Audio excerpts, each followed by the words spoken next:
What's up, everybody? This is Jason Balin and Chris Haddon from Hard Money Bankers.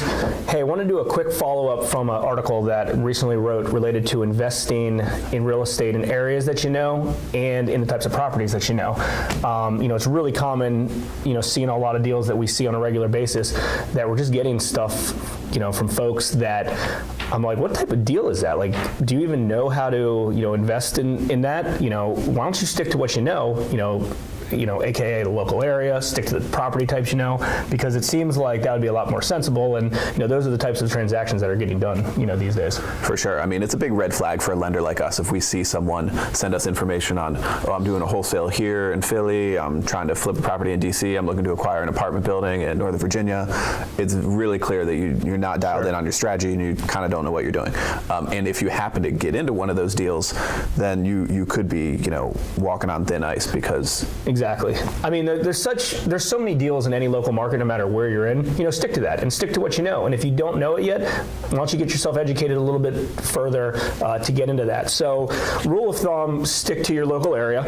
Obviously, by the benefits of being in your local area is you have the resources there to help you out. You have the phone call. You can drive to the property.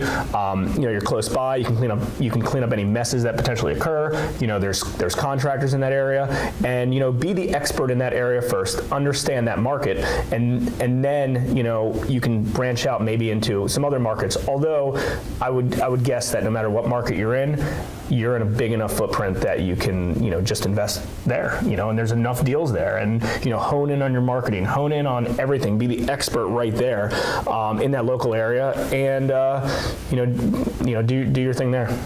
Yeah, I would definitely agree with that. And some of the people we know, clients and other people we know in the local market here, are only here, and they do 150 deals a year. So if you're in a big enough geographic area, metro area, there's plenty of deals to do.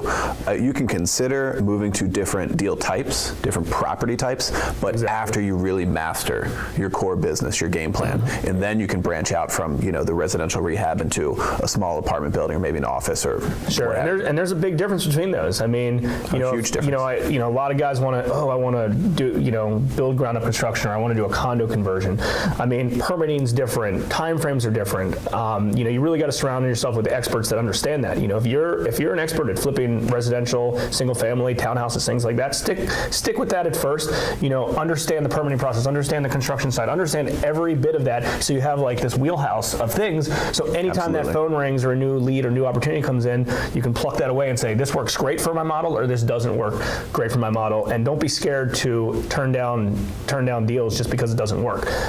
Because if you're concerned about something, or you say, I'm not sure if this thing's going to back out, it's not going to back out because there's going to be cost overruns and everything else. So rule of thumb is stick to the areas that you know, stick to the property types that you know, master that, and then maybe take on some additional opportunities as they arise. Thanks again. Jason, Chris, Hard Money Bankers.